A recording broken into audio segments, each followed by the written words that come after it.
Hey, welcome to Bluejay Banter post game. We are live and let it fly. Boy, did this place fill up in a hurry after the game, man. It just got rocking in here. Right. Welcome to the show. Big J's win over Providence. Thanks for listening on YouTube. If you're watching on YouTube, use that chat feature. You can ask questions because you can ask questions of this guy right here, Jonathan Lawson.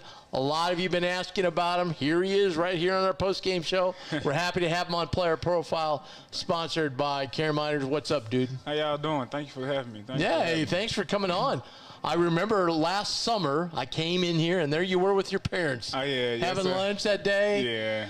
Yeah. What has, from the time you stepped on campus till now, how have you developed as a player? I think I got stronger in the weight room with Jeremy a lot. Like when I was at Memphis, we didn't have a strength coach, so gaining weight and just like getting better, like playing against other pro guys like Trey and Baylor, guarding them every day made me better also. And it's like I said, like having a strength coach, I really didn't have one, so I'm gaining a little weight, getting a little stronger, really. Tremendous. You feel like from an IQ standpoint, like when you were at Memphis versus what you learned in here, like, were there things that you thought you knew that you didn't know, or is it just getting adapted to the new style? Really getting adapted to the new style, because Penny was a real smart coach. He played at the highest level, and Coach Modern, he great coach also, and he just he made me see things different way he draw things up out there and what he sees. For sure. Now I know a big part of what you do is help out with the scout, right? Yes, sir. How have you found that? Have you found that interesting? Like, I get to be, say you get to be Devin Carter or whoever, you know? Yes, sir. Do you enjoy that part of it? Sometimes, yeah, because sometimes you can bite some of the moves that other players use with their tendencies and they strong tendencies. You can add it to your game when you on an off season. Yeah. Now, a lot of people ask me about you because they're like, man, they all think about Bahamas. Yes, sir. Where you went off. Yes, sir. And I see it practice and I see flashes. What has the staff told you about your development and your future playing time and so forth, things like that? It's just say be an everyday guy and just bring it every day, and my time will come. Really playing behind Trey and Baylor, them two guys, most likely going to the league next year, and just get me prepared for the future, my future 2 years next year at Creighton. Really. What do you think, Trey and Baylor? What's the one thing you could take away that, boy, I really learned this from them? Really the way they play, just Baylor, he don't take no plays off. He just play very hard out there, and Trey playmaking skills. I can think I can do the same things such as playmaking wise. He make the right plays majority of the time. So them two things. What was up with Trey's free throws today? Oh, no, I got to talk to him. Dude, it's 80%. Yeah, I forgot to talk to him about it after the game. Yeah, so let's talk about the game today. Yeah. Yes, so you guys, first half was kind of back and forth, kind of a rock fight for a lot of it. Then we came out of the gate. Great job coming out at halftime. We bust out that 18-point lead. What do you think happened from that 18-point lead when they whittled it all the way down to 1? What did they do, and what didn't we do? We just got to keep getting stops. That's what we didn't do after we got stops. When we got up 16, we got relaxed. We really just got to stay calm and stay poised and keep getting stops and the whole second half and really just put it all together. And we just couldn't score for quite a little minutes. Yeah. So we just got to get stops and run and transition with our pace, as coach I always say. From a scouting point standpoint, did you guys expect Providence to be what you seen today? Majority of the part, I expect what's his name? The number 0 games. Yeah. He played more. Yeah, he played kind of real aggressive. But they told us they'll play aggressive wise and stuff like that. But he played extra aggressive and stuff like that. So that was kind of a shock the way he was playing and crashing the glass. Sure. Yeah. Carter's a hell of a player. Yeah, he is. He tough. Yeah. It's my first time seeing him. It's my first time even hearing him really too. So well, he's supposed to be the best defender in the league. Yeah, I didn't see so much. That's what they say. I didn't see that so much tonight. Yeah. I saw guys really telling it offensively, man. No, that's what I'm saying. Yeah. And I'm not trying to take nothing from him. No. I just felt like I feel like he's a energy guy. So he play off of feelings and emotions. Yeah. So maybe he is like that. Yeah. I mean today, I think overall, I think the team collectively like played defense, but I didn't see no individual effort. I did see, from my perspective, that they were really keen on Baylor in the beginning. Yeah. Did y'all pick up on that too? Yeah, they tried to key on Baylor. Yeah. Yeah, but I didn't see no like lockdown. Yeah, they see. No. He's a good defender, but he wasn't. That's what I was looking for. He's I was not 6'3" either. I'm taller than him. And I knew he was I'm playing. 6'2". Yeah, I knew he crazy. was playing very good offensively this year, and that's what showed tonight. For sure. That 1-3 he hit, fading away, falling down. That's that was confidence. tough. Yeah, that was tough, man. that's just confidence. What about so let's say that fadeaway three he talked about. Yeah. Sometimes I feel like we go away from things that we need to work on when we're on the side of winning. Yeah. What is something that you feel like the team can take away from this to prepare and get better for the next game? Really just keep feeding Colt when he hot and stuff like that. I think when we went through that stretch and we didn't score, I think he didn't really know feeds into the post wise. Can we get paint touches and make us better, and we Smart kick it out, dude shoot right here. threes. Yeah. So that's Smart dude. You gotta ask smart questions. Yeah. No, I'm playing. I'm gonna stay off you today. Yeah, I've been on them behind the scenes. Just so you know, off camera, we've already had our moments. You're right. That's though. a You're great. right. That's a great point. That's exactly what I said. That we needed to get. I was texting with the former beat writer Providence, who has his own site now, and he said, "Man, I can't believe that." He goes, "I thought Creighton would win by 18. They were up by 18." Right. And he goes, "I was shocked that they." And he said, and I said, "Well, one thing we didn't do was Kalk didn't touch the ball much. He was. We commented." He had 20 points with 12 minutes to go in the game, and then he didn't score anymore because we didn't get him the ball. So let me ask you this though, as you say that, not to interject. No, go ahead. Why is that? Why do we just go away from it? I don't know what it be. I think it'd be probably the Florida game. I don't know what it is, but I think and when we slow it down, or get stops, and we take the ball, I think he should always get a touch at least every other possession. Yeah, at least every other possession. Because the team's gonna key in on them. They big, really small, 6'8". They gonna have to help and dig. Then they will kick it out, get threes, and penetrate. There you go. Respect. Yeah. So, how do you feel everything's going as far as in practice when you're out there, maybe playing with some of the ones and so forth? How do you feel like you're progressing as you go through the season? Yes, sir. I think I'm progressing. Like I said, working on my defense. At Memphis, we didn't really guard too many staggers. And I go out there a lot at practice trying to work on my ball defense, on my ball screens and off ball screens. So it's really the big thing I'm trying to work on so I can get better on defense. So defense is just totally different the way you play it. We play it here than you did at Memphis. Yes, sir. Memphis, we just press the whole game, run and jump. Yeah. And here we lay back and drop cover, and we switch everything at Memphis. So it's a totally big different thing. Yeah. Then we give up baseline at Memphis. Here we get influence. Sure. Just probably a different makeup of the roster causes that, right? Yeah. I was going to ask, what have you added to your game since you got here? Trying to learn how to shoot off staggers and stuff like that. No, I can shoot like set and probably like that off off movement and stagger. Trying to add that to my game. Trying to add offensive rebounding. Trying to add that also. Just trying to add a lot of things that coach want me to work on for the future. For sure. Yeah. Well, big win today because now you're back to 2-2. Everybody's lost now after today, so now you're only one game behind. Got a game against DePaul, and then chance for you to get on the floor. By the way, I'm not trying to push ahead, but I'm just saying. And then a big game next Saturday against St. John's. You guys got a chance to really do something here and get things going before you face UConn down the road. Yeah, I think we got a big week ahead. Got to focus on the little games, though. We don't want to come out sluggish like we did against Georgetown. Yeah, no doubt. Yeah. Because we be looking past those teams. I got to ask you one question because fans have been on me about this. Because I've been a lot of practices, okay, and I see it. How great would it see Steven hit that shot at the end? Because he does it all the time in practice. Oh, I be saying, I be waiting on it to happen.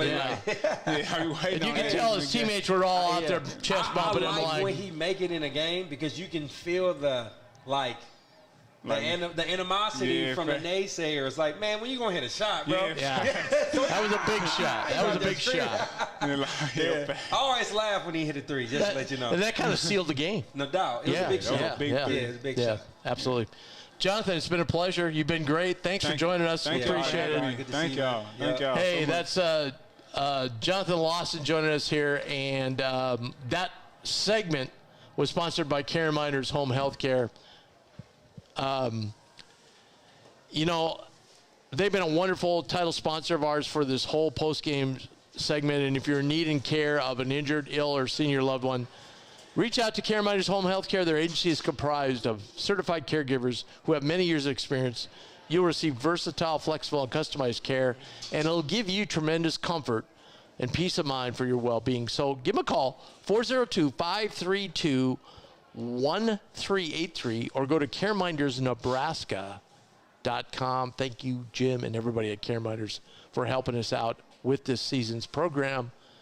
All right, Mr. Jones, what's your big takeaways of the game? That game to me, and maybe you can not necessarily correct me if I'm wrong, but just give me your feedback. I was thinking about, all right, you got Villanova, Marquette, and you have UConn. Was that kind of like a game for like a like who's that third or fourth best team? Like, was that one of those games? What other team would you put in there aside from Providence? Well, that can give us a look to be like in that top 4 or 5. Most people start out the year with Creighton, Marquette, UConn here. Then maybe a slight drop to Villanova. And then the next group, and most people had Providence at the head of that next group. Now, what's the order you got us now? Without Hopkins, I can see Providence struggling a lot. I thought that too. I was disappointed in the fact we didn't rebound as well in the second half. Yeah. Because you notice in the first half, because they're undersized once they don't have Hopkins. I agree. And they're kind of going to 4 guards, and we really took advantage of that. I agree. Right now, I'd have to say UConn won. Mm-hmm. I'd have to go a shaky vote for Marquette at 2. Yeah. Villanova 3 only because they beat us, then us 4. Oh, man, Seton Hall would probably be 5. Seton Hall. Yeah. Although I don't. Providence. There are 2 big wins. Well, they won at Providence, but again, that was when Hopkins went down early in the second half. I know. So they had that. Yeah. Then they had another big win at home, and today a big win at home. So I want to see more body of work from them before I'm a believer in them. For sure. I just don't. That. Yeah. I look at their roster sometimes, and I look at their games, and I'm like, man, how are they winning? Like winning these big games. No, I know what you mean. And so that would be, he's a good coach. Yeah. And so they're going to battle. They'd be 5. They'd be battling us, Villanova, for that 3 spot right now. And I'm not sure. I think Marquette, here's the deal with Marquette. What I think Marquette's finding out, when you got that big target on you, we've had that target on us a lot. I know. When you that everybody's coming at you, they're finding out what that's like now. And you can tell because last year they were playing from free and easy. Yeah, man, it's not the same. No, it's not the same. No, I feel you. No, yeah. I agree. So and they've lost 2 now. So let's see what I know. They've lost 2 against teams they didn't expect to lose to, too. I agree. They haven't played the UConns yet, okay? I agree, man. So it's going to be a fun year. And they frankly, it was a game that we should have taken 2 of them at their place. Exactly. So, man, we just, then the bottom, you can go DePaul and, Georgetown 10th, DePaul 11th. Yep. That's easy. That rest, the gap, I don't know, but you'd kind of have to move St. John's after that win today at Villanova. You kind of have to move them up the chart. I'm not going to say I told you, but, that's one of those teams, man, where they can beat anybody. I think if there's one team that can beat any team, it's them. And it's because of the way they coach, how hard they play, how physical they can get, and how bad they want it. This is 12 new guys, man. It's 12 new guys. 11. Their center's still there. Oh, yeah, you're right. You're right. All right, yeah. But and their point guard's playing for Butler, who looks like a shell of himself. Man. Like when I watched him last night, I'm like, what? Yeah. He used to be just unstoppable. Now he's just like another guy out there. Yeah, I think you said it right with the top 4. You said 4, right? Yeah. But I think not UConn, but St. John's is a team that if Providence was St. John's today, I can't say the outcome would be the same. Yeah. So I think Mac hit it. I heard Mac speak yesterday, and I think he hit it right on the nose. He goes, look, he was urging the people that were there listening to him to say, hey, you got to be participants, not spectators. Amen. You got to make a lot of noise. And I could tell today he was a little irritated. He wanted more crowd. Yeah. But it's hard when the game's clunky. So let's talk about that. You know? There was one point in the game where I was like, if we get more of that, we win more games, but also we get them to do what he's asking. Yep. Mason Miller did a big man's rebound. Yes. And I looked at the crowd instantly. Yes. And I said, that's what I complain about. Yep. That's what I be asking everybody to do all the time. Yep. You know? And that moment right there was a glimpse of, if we just play across the board like that, we have no question of people cheering. And I think the other thing, too, if you think about it, the last few games, we haven't had any, like, breakaway dunks or lob dunks that gets the crowd really going. People like to try to grind us out just because of the dynamics of our team. Yes. They see Kalkbrenner, they go, he ain't about to start. We're going to grind it out, stretch them out. It's always ugly games with that. Yeah. Until we play UConn, we'll get up and down. Kind of a gut. It was kind of good, though. We got up 18 where we played well, so we saw what we can do. Right. And then to get back to 1, now it's a gut check, and we passed that test. Right, exactly. So let's talk about it. Yeah, we got to talk about the guy. Come on. Because he's taken a lot of grief from fans so far. A lot of comparison, which are unfair to him. Steven Ashworth. Steven hit that big 3 today. He did. 12-point first double-digit game. Well, he might have had one in the early game, by games. But I'm not going to say that on count, but this matters right here. Right. Yeah. And that was a big 3 at that point because the shot clock was running down. And I think rightfully so. I don't think we've been too hard on him. I think that the shot that he took is just within the confidence that he has always had. It just went down this time. And I'll tell you what, he got fouled twice today when Trey was struggling. Yeah. And you could see at the end when we turned it over down there, they're trying to get it to Steven because they know that's 2 points. Exactly. Yeah, I mean, what I like about him is how he looks like he's playing with no notification mode on his game. Like, he's not really – he knows what's being said when people probably address him. I'm sure just as a human you see things on social media. But, man, he looks like he's just locked in, focused on his role, focused on what he can do. And when he shot that shot, I didn't see any pressure from there. In the first few games, I felt like he was shooting with something on his mind and on his heart, kind of like, yeah, people say I'm a shooter, my percentage is there, I know I can hit it, I do it in practice, but that was just getting acclimated to the conference and not the conference, but being a new Blue Jay. But once he hit hit that shot in the corner, man, I just felt like it was more so like, not finally, but it's like, could do this, I've been telling y'all, but I'm a playmaker. I do, I try to make plays in other ways. But I say that to say, keep doing it. Like, keep hitting that shot when you get that chance, or at least keep shooting it, because. Yeah, and I thought he played pretty good defense today too. He did. He fought. He did. He fought hard. He fought hard with that guard because that guard was much quicker than he was. Steven looks like one of those guys where somebody wants to get into a fight with him and he really don't want to fight, but they punch you in the mouth. So what you gonna do but swing back? So he's been fighting, understanding that people are going to try to key on him because he's a smaller guard. All right, let's. We talked about the chat. So if you're watching on YouTube, first of all, hit that subscribe button. It helps us out a ton. Secondly, hit that chat feature. You can ask questions, make comments. Yep. We got Martin, who's a good, long-time Jay supporter. What's up, long-time supporter of Bluejay Banter. He goes, good win because any win in the conference is a good win. That's so true. That's facts. Yeah. Number 2, that being said, we have to fight against that 7-minute stretch of he's saying bad basketball. I don't want to say bad basketball necessarily, but when our offense just seems to go in the tank, okay? You heard it from Jonathan. He was saying, even he's sitting on the bench going, we got to get that ball into the big guy a little more. That was the answer. He gave the answer. Yeah. So, Martin, the answer is when you go through that bad basketball stress that you said, maybe if they gave it in the Kalkbrenner, he only got to shoot it. But if it just goes through him, it makes it easier game. Right. I think that's the part where we're up. People are saying, well, why can't we just put people away? Okay. That's the part. We're up 18. Okay. Now let's just grind. They want to grind. We'll grind. Yeah, we'll grind with you. But we can only let's grind dump that ball. The ball inside. Let's dump the ball inside. Exactly. Yeah. Let's work it that way. Let's 100%. take our time. Let's take a good shot. Yeah. We seem to after the first couple, I get guys are going down, heat check, missing the first couple. Then it seemed like we got a little panic, sped up. Yeah. Now we're like, oh, we better get into caulk, and then they're throwing bad passes. Yeah, I think about like when I played for Mac. And as a player, I used to be like, man, I'm trying to get him up. I wish if I played on these teams, I'd be getting them up a lot more in those grinding moments.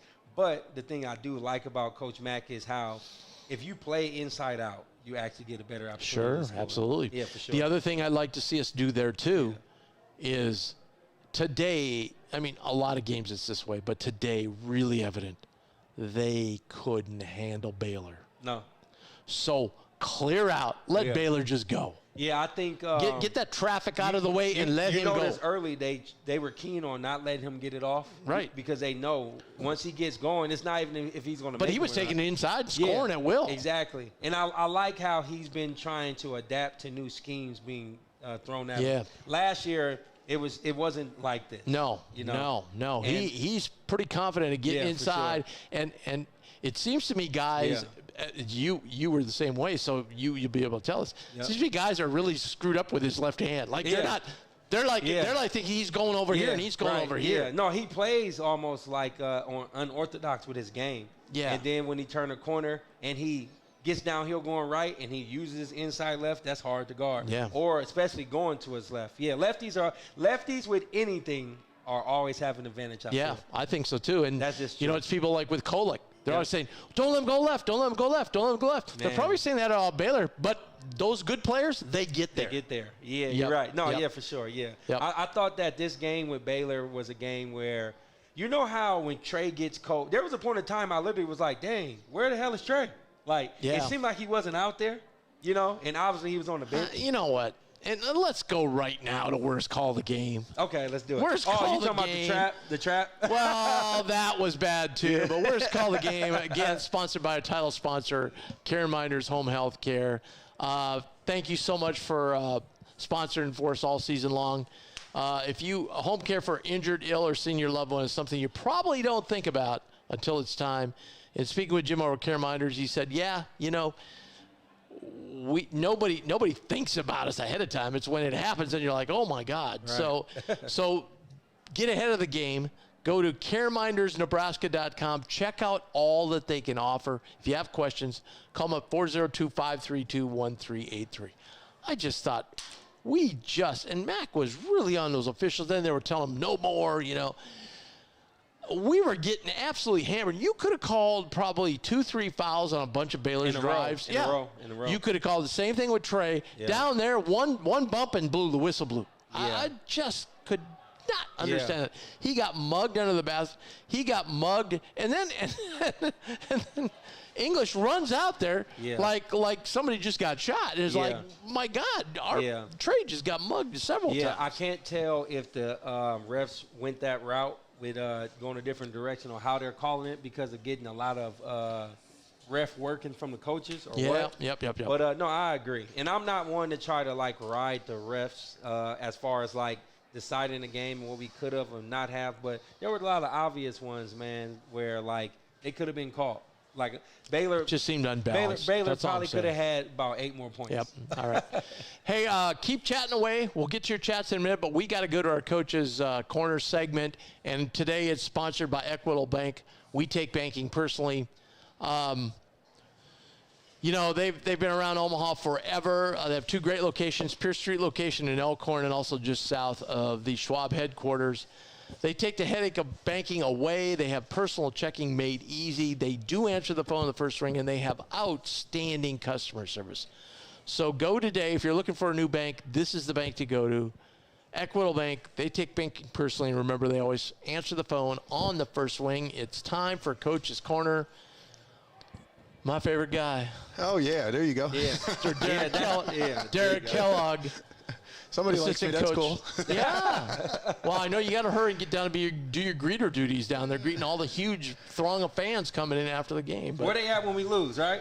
Now they're here. I'm playing. You know that. Okay. I'm sticking up for the fans, Yeah. All right, Coach, your thoughts on the game? Listen, that was one of a Big East battle. Every game in the Big East is going to be tough, hard fought. I thought they tried to get the game to be a grinder a little bit. I thought they did a good job of getting physical and making us have to earn everything, and we answered the bell. Yeah, absolutely. Listen, when you just come away with a win, sometimes it's not pretty. Sometimes you don't close it out exactly as you want to. But when you can do enough to get the W and still have some things to work on to get better, I think that's a good sign of a very good team. So let's go to the closeout part. So we're up 18. Now, look, if you're going to be realistic here, this is a Big East battle. This is a good Providence team. To hold 18 points against them is something. But what do you think happened there? Because we've had some spells like that this year where our scoring just kind of goes away. What do you think happens in those stretches? It's weird.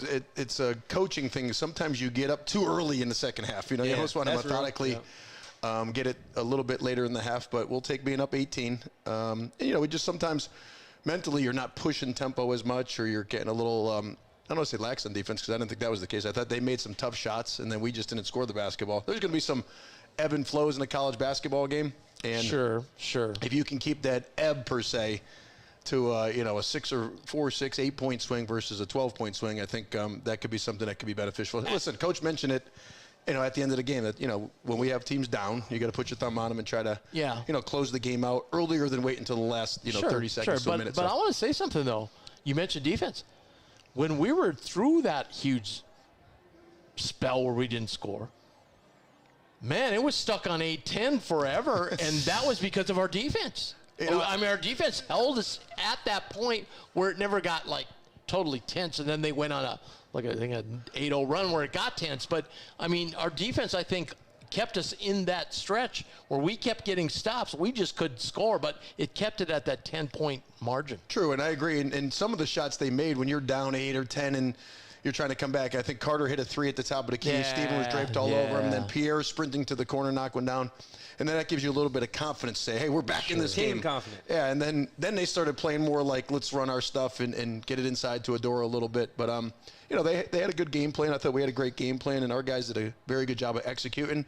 And we had some guys really step up today that we've needed to step up, and I thought they did an excellent job. With the point guard situation, I see you guys are deferring to Farabello a little more or whatever.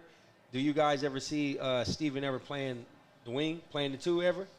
He can shoot it. Yeah, no, absolutely. If you watch some of the sets we've run, actually have him coming off some of those pin downs or doubles or staggers. I think one of the things that he does really well is knock down open threes. He does a good job of kind of some step-up threes. So, we're trying to scheme some things so he gets some good looks. Yeah. Listen, we need his points. Yeah. We need him to be in double digits or close. Right. Take a little bit of pressure off those other guys. And I do feel like the defense of the other teams coming in, they have to at least be aware of Stephen Ashworth when he's on the floor, because he can really shoot. He's got a great sense of how to play the game of basketball. He's a winning player, which we've seen now at the end of the Alabama game and today with 5 points down the stretch.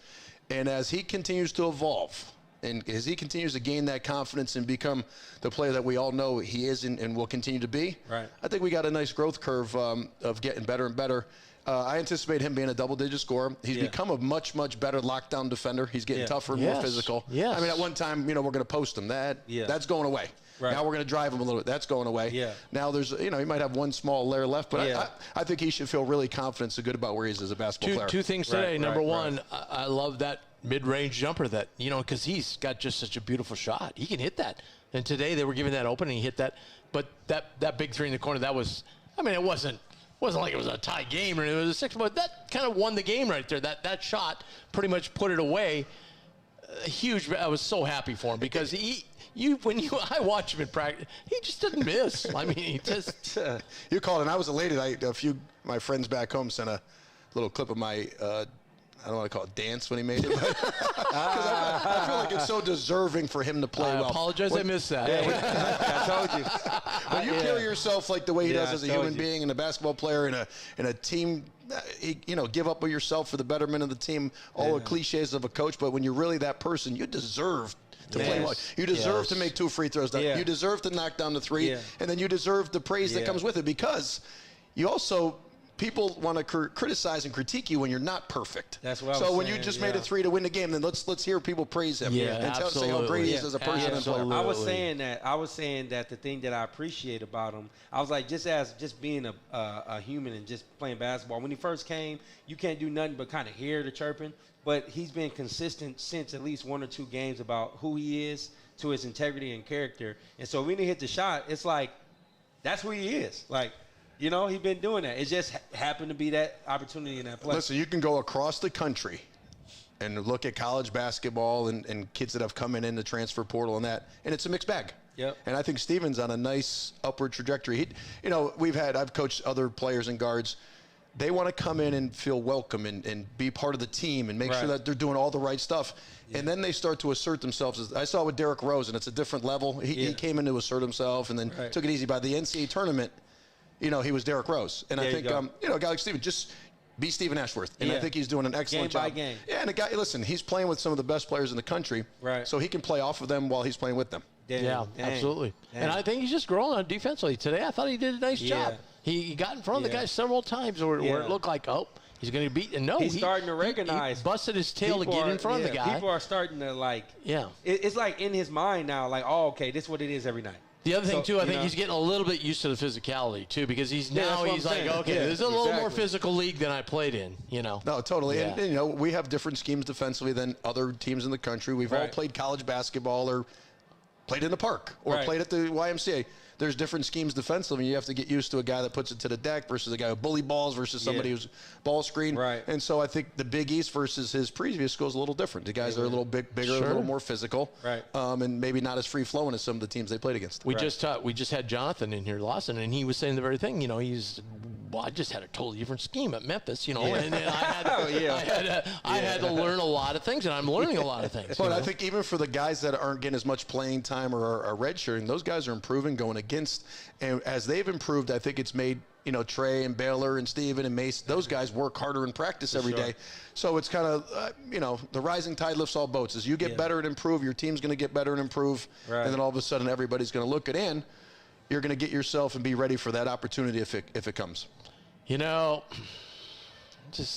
People don't learn from history. I can't tell you the number of times we've been 0-2 or 1-3, and people just freak out, and I'm like, it's a long season. Here we are, all of a sudden, 4 games in, and now we're just 1 game out. Nobody's undefeated anymore. We're just 1 game out. We're kind of right where we should be, and you guys got to feel good about that. The way the guys have responded here the last 2 games, I kind of felt Gino Ariema was in town last week, and their team struggled a lot at the beginning of the season, and he had a great quote. He said, during that time, the ball just seemed heavy. Like, we dribbled it heavy, passed it, we shot it heavy. It was heavy in practice. The aura was heavy. He goes, tonight, the ball was light. And I kind of thought that Georgetown game, first half, the ball was heavy for us. The second half, the ball was light. And I think once you start working out of a little bit of a quote-unquote slump, that's kind of what happens. And it kind of grows, and now it's growing to a positive spin today. Yeah, that's an interesting way to put it. We might have to bring you in as a consultant for some teams around the country. Bring in light ball, the light basketballs. But, you're right. It's a long season. You're probably 1 free throw away from people saying you're the greatest things in sliced bread. Yeah. And I always kept it in perspective along my stops along the way. If the guy made that hook shot from half court, you're saying that you have the greatest team. They figure out a way to win, and they miss the half court hook shot, and it's the same team. The meat of the game, the whole game, and it was just the last second play. Sometimes it is like we have tough kids or guys that know how to play or are mentally strong, and sometimes it's a little bit of luck or a call here or there. So keeping things in perspective is always difficult as a fan. Yeah. And coach, No, I agree. Yeah, I was saying Tim is the coach, Yeah, no, But he can come in. And I think we just have to realize this is a really good group, a good team. Yeah. We and let's enjoy every game. Absolutely. Come and enjoy enjoy every game on one hand. Mm-hmm. On the other hand, like Max said yesterday, every game's going to be a rock fight, man.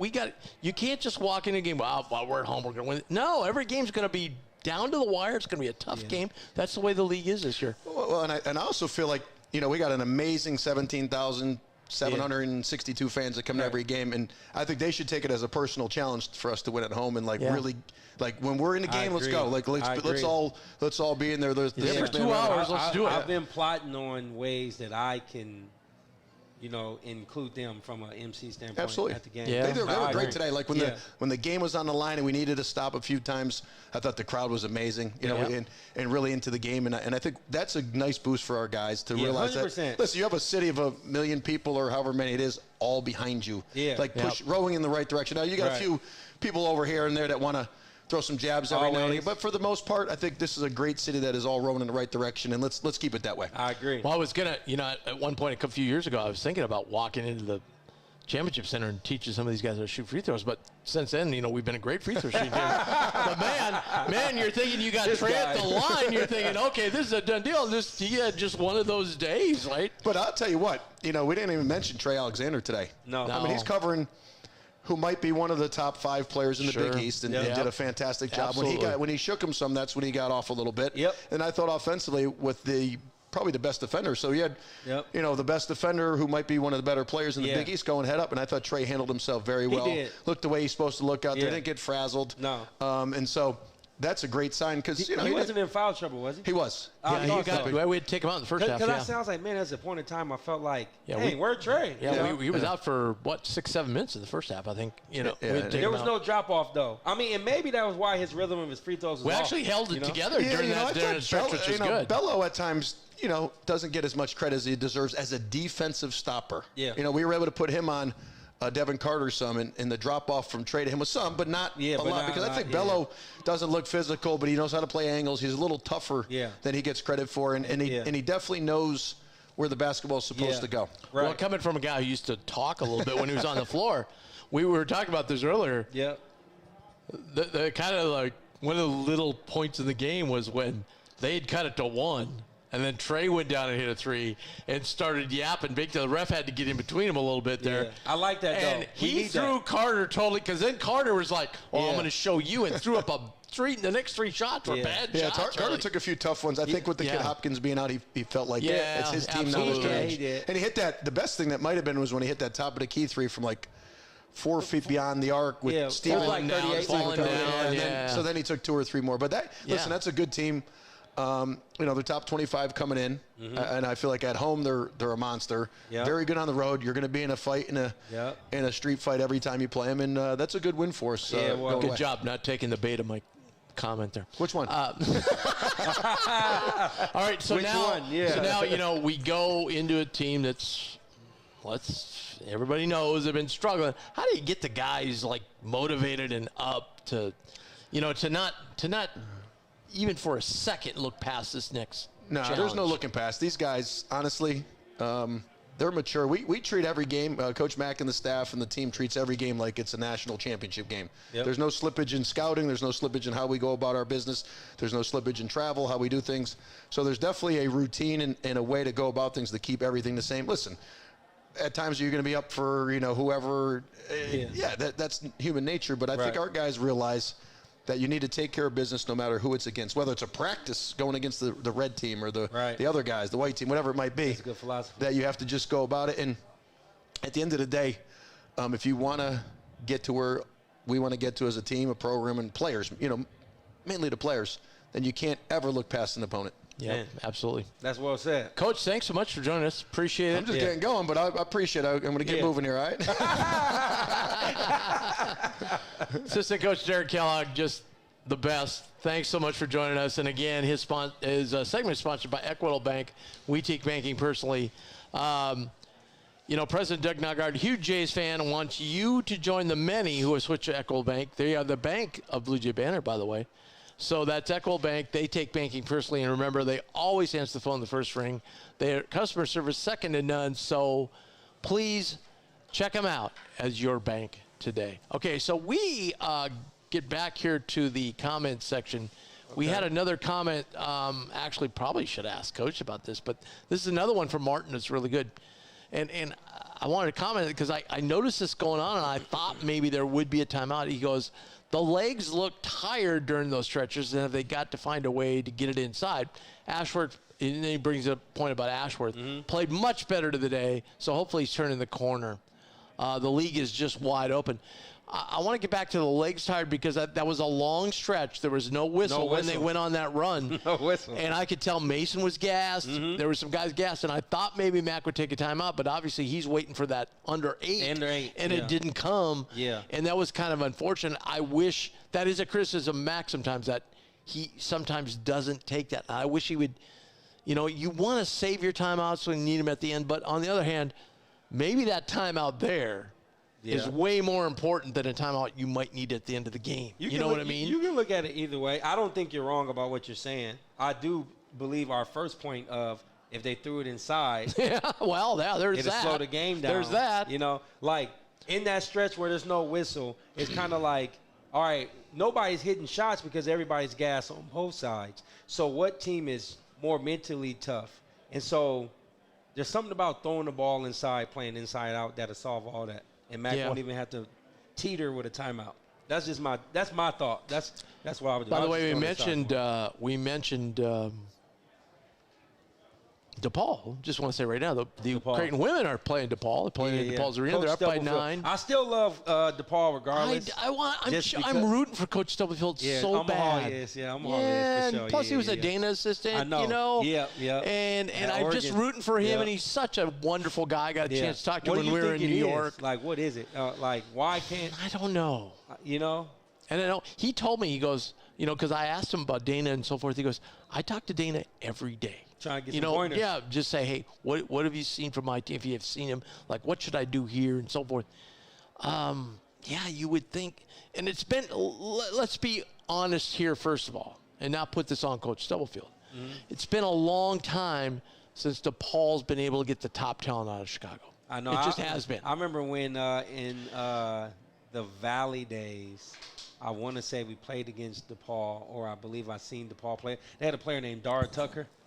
Man, this dude was one of the most athletic guys I ever seen in my life. You know, and that's the other thing. We used to battle that when we played Indiana State or Illinois State. They get that fringe Chicago talent down there. And you know, and again, the Hoop Dream days are way beyond us. So I think number 2 in that point, I don't think the talent's as great in Chicago as it used to be. I don't know, man. I don't know. I don't think it is. No, I just don't think it is because you don't see. No, that's bad. You used to see around the country. I can't roll with you on that like one. back when DePaul was really good. Yeah. They'd have Chicago, but you would see Chicago guys at Illinois, at Indiana, or all around. Well, that's because they're going to different schools. There's 3 places that will never have bad talent: Chicago, Indiana, and Kansas. Yeah, but you don't. I'm just saying you don't and Texas, see. So far. You don't see that around the country as much as you used to, because plus it's hard to tell now because guys go to these prep schools. They could be from Chicago, and now they say they're from Mount Verde or whoever. You know what I mean? It's hard. Chicago, they head coach is probably Bud Crawford too,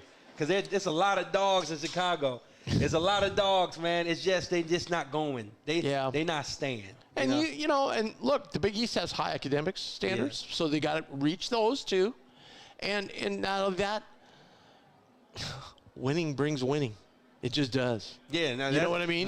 Now I can roll with that one. They haven't won, and so nobody wants to go. Nobody remembers Joe Meyer days. Yeah. You know what it's going to take? Ray Meyer days. You know what it's going to take? Truthfully, a Coach Prime effect. It's going to take a coach like a Rick Pitino or a somebody who just is coming back somewhere. And this is no knock or looking past Stubblefield, but I'm just saying, it may take somebody like that to draw kids there. And then you're going to see Chicago kids come out. And you know what? Works. Maybe he's and New York. And we don't know this, but maybe he's got some guys in the pipeline right now. I don't know. That just need time. We don't know that. Yeah, right. We don't know that. Yeah, it's tough. Either way it goes, though, for sure. Yeah, I just, you know, people always say, man, to get the Big East really where they need to be, Georgetown has to be good, and I get that. Yeah. But in a certain sense, I really think that DePaul really needs, because then you would have the whole Chicago Metro behind it. No, and now what's happened, and I think I mentioned this once before, now what's happened, the whole Chicago Metro as far as the college scene, they're all behind Northwestern now because Collins has got it going over there. Exactly. And they've revamped the arena, and people go to those games now. It's a new Big East. It's almost like the Missouri Valley on steroids with the athleticism and the competition and the competitiveness, even with athletic ability. But I would like to see that nostalgic Georgetown, just those Big East teams, doing their thing. Yeah. So DePaul got to, I'm rooting for you, though. But one brief thing back, as Martin mentioned about Steven. Your thoughts on Steven today? I thought he played better. I thought that, to me, it looks like he just stayed consistent. It's like, all right, eventually it's going to happen. And so he just consistent in practice, consistent game by game, and now in the areas where he normally defers everybody else, like Coach said, I think he just kind of had some type of talk or something where it was like, hey, bro, like, you still Steven. Yeah, do your thing, right. And I think, I think as his defense has improved, his overall game has improved. Yeah, for sure. And today, he didn't take one of those wild 35, 40-footers today. Yeah. He's played within himself. An ideal Stephen Ashworth for me is somebody who can facilitate well, be feisty on team defense, and hit shots unconsciously like a wing. Like, you know those shots Farabello take when it's just catch and shoot now this year versus be more assertive and look for everybody else. If he can just unconsciously shoot them as if he's just a part of the splash bros, if you want to say, like the Trouts, the Millers. Oh, my God. The way Mason shoot it. If Fran. You know? Fran. What about him? You know, well, remember when we were at Media Day? Yeah. Remember we talked to Fran? Remember Fran? Yeah. What did Fran say? He said he acclimated. And when I said, why did you struggle last year? He said, I shot shots I normally don't that you shoot. What did he do today? Shot a shot on the move. That's not your shot. Yeah. Like, don't take that shot. Like, he passes up threes all the time. I know. So don't take that one. Yeah. Wait till you get your shot. Yeah. Because as DK said, he's a really underrated defender in everything he does for this team. Fran? Yeah, he is. Yeah, he played hard. Fran is Farabello is tough. Yeah. You know, like he holds his own, he plays his role, and he's a big factor of this team because of his experience. All right, toughest thing we got to do today. It's Unsung Hero. It's sponsored by Godfather's Pizza Pie Piled High. They've got everything to feed your whole family. Go to godfathers.com or stop in a location near you. Pizzas loaded with fresh mozzarella and abundantly topped with quality toppings. They also have wings, cheese sticks, desserts, and more. So check them out. It's pizza you can't refuse. It's Godfather's Pizza Pie Piled High. Whew, today's a tough one. You got to give one of the toughest ones we've had, I think. Yeah. Well, today is the day you got to give. I'm gonna try to make it easy, even though it can be tough, and give it to Steven. Reason why, not just because of that shot. I feel like him playing at the pace and at the, I don't want to use the word level because that's different. Like playing at a different level is a different type of language of conversation. I just think he played really well, and game by game he's becoming who we know he can be in his playmaking ability. Playmaking too is scoring the ball, and I think if he can put some points on the board, why not? So Stephen Ashworth. Yeah, I agree with you. And not only that, one little underrated thing that most fans are probably not even notice. What's that? Look, number one, he's got the ball in his hands a lot. About 30. That's not easy. About 24% of the time. Yeah, that's not easy. Not 30. And bring it up against pressure. That's not easy. Number two. He's keeping his dribble longer now. The last few games, I've noticed. I feel you. And people are, move. No, he's waiting until the proper screen is set, till the guy gets open. Like he's waiting to get into that frame of offense. He's one of the few guys that I don't mind, like holding the ball a little longer. Yeah. Because something has to happen out of his hands. Yes. I agree. Yes. And so I think you're right on, Josh. Yep. Stephen Ashworth. Good game, bro. Pizza Pie Piled High. Opponent preview sponsored by Karen Minders. I don't know what they're saying about DePaul.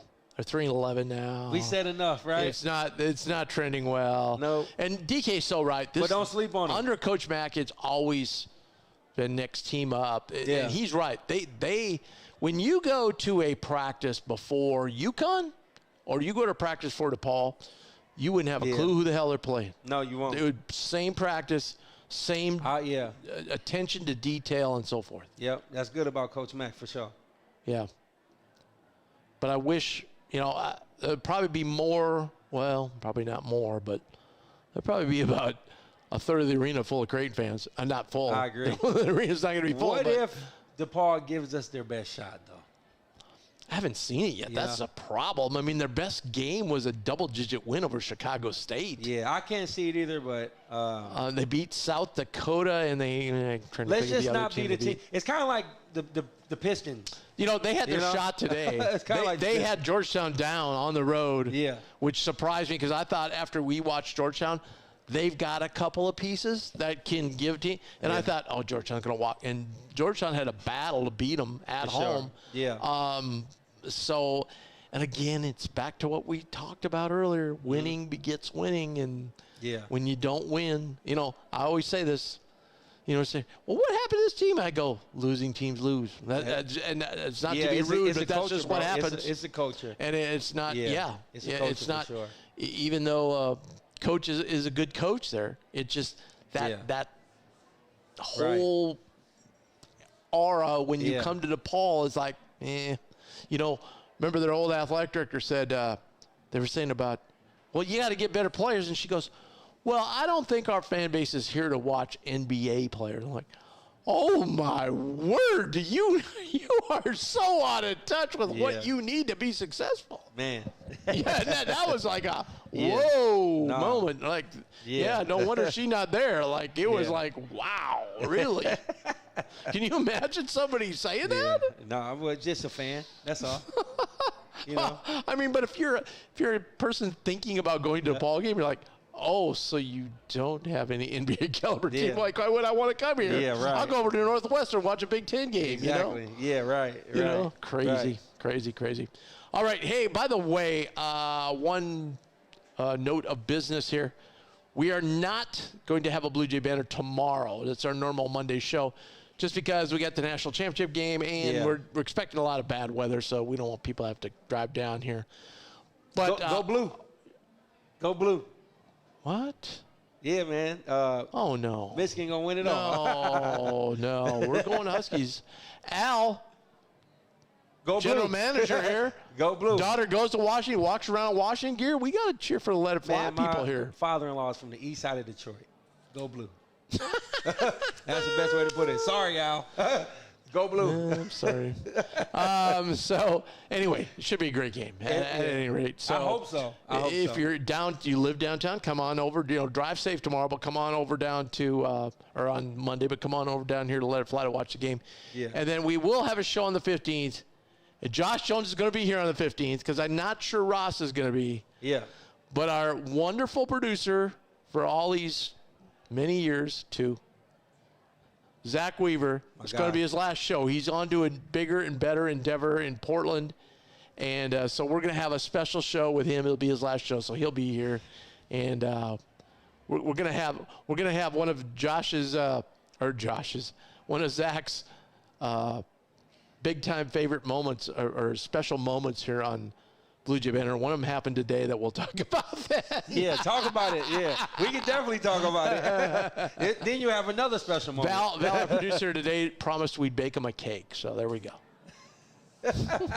Val's gonna bake him a cake. Val looks like a chef, doesn't he? No, he just looked fly. It's culture. Yeah, he can cook, especially salmon. We talked about that.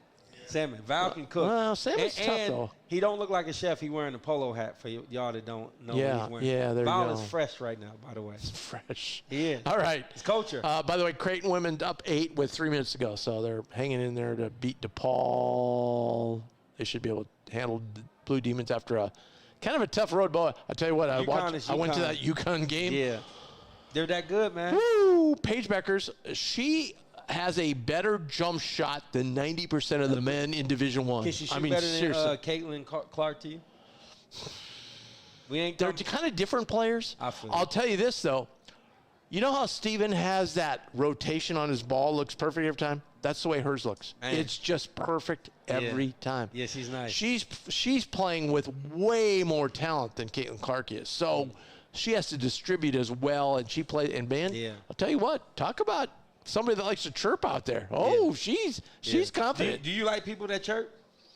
That's what you call it, chirp? I call it trash talking. Well, same thing. Yeah. I kind of do. No, you don't, bro. Hey, it's all good. What? You don't. No, you don't. What do you mean I don't? You would have said, yeah, I like it, or you don't. You do or you don't.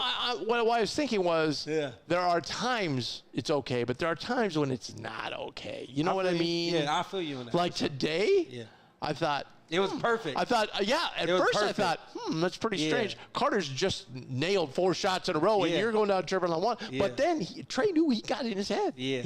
I don't care what anybody said. I like he that. He got in his head. See, that right there at that perfect time is an acceptable time. To Absolutely. Absolutely. Because it's competitive. The other one I remember was Marcus Foster down in St. Thomas. Okay. You know, we hadn't had a guy that was really a dog like him. You know, like like a guy that wasn't afraid. I'll shoot it right now. I don't care. You know, type deal. And he got into a guy. He hit a big three and got right in the guy's face and got teed up. Yeah. And I'm sitting next to Brody Darren and John Bishop doing the game. Yeah. And we go to commercial, and I'm like, you know what? I'm okay with that because we haven't had that. That's good. And Brody's like, yeah, but you can't do it 2 feet away from the referee. Right. Yeah, but, for sure. So did you ever get close to get teed up?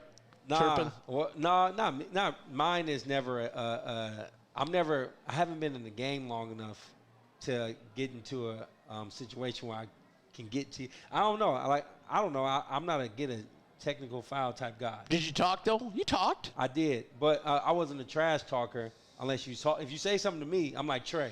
I'll say something back to you. Yeah. Okay. You know? I like to. I'll back it up. You know, gotcha. And then I'll say something. Gotcha. Gotcha. So I just like competitive basketball. I just like if I can have 15 plays in a row where there's big buckets, big baskets, trading baskets, and it's stuff like that.